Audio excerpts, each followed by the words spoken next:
योना की कहानी बाइबल से। बाइबल में योना की कहानी एक प्रेरणादायक कथा है जो आज्ञाकारिता, दया और ईश्वर की करुणा पर आधारित है। योना एक भविष्यवक्ता था जिसे परमेश्वर ने नीनवे नगर में भेजा था।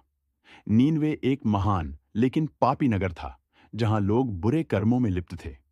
परमेश्वर ने योना से कहा कि वह नीनवे जाकर लोगों को उनके पापों के बारे में चेतावनी दे और उन्हें पश्चाताप करने को कहे। लेकिन योना को नीनवे के लोगों से घृणा थी और वह नहीं चाहता था कि वे बच जाएं। इसीलिए उसने परमेश्वर की आज्ञा का उल्लंघन किया और विपरीत दिशा में भागने का निर्णय लिया। वह याफा नामक स्थान गया और वहां से तरसीश जाने वाले एक जहाज पर सवार हो गया। परमेश्वर ने समुद्र में एक भीषण तूफान भेजा जिससे जहाज डूबने की कगार पर पहुंच गया।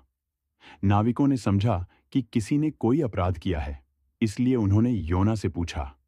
योना ने स्वीकार किया कि वह परमेश्वर की आज्ञा की अवहेलना कर रहा है और उनसे कहा कि उसे समुद्र में फेंक दें। नाविकों ने ऐसा ही किया और तूफान तुरंत शांत हो गया। परमेश्वर ने योना को बचाने के लिए एक विशाल मछली भेजी जिसने योना को निगल लिया। योना 3 दिन और 3 रात तक उस मछली के पेट में रहा। वहां उसने पश्चाताप किया और परमेश्वर से प्रार्थना की। परमेश्वर ने उसकी प्रार्थना सुनी और मछली ने उसे किनारे पर उगल दिया। इसके बाद परमेश्वर ने फिर से योना को नीनवे जाने का आदेश दिया। इस बार योना ने आज्ञा मानी और नीनवे गया। उसने वहां के लोगों को बताया कि यदि वे अपने पापों से न फिरें तो 40 दिनों में नगर नष्ट हो जाएगा। नीनवे के राजा और लोगों ने योना की बात मानी, उपवास किया, राख में बैठे और अपने पापों के लिए परमेश्वर से क्षमा मांगी। परमेश्वर ने उनकी पश्चाताप भरी प्रार्थना को स्वीकार किया और नगर को नष्ट नहीं किया। इससे योना नाराज हो गया क्योंकि वह चाहता था कि नीनवे को दंड मिले।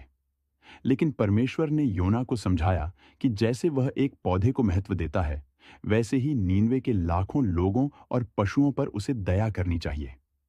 योना की यह कहानी सिखाती है कि परमेश्वर दयालु है और वह हर किसी को दूसरा अवसर देता है।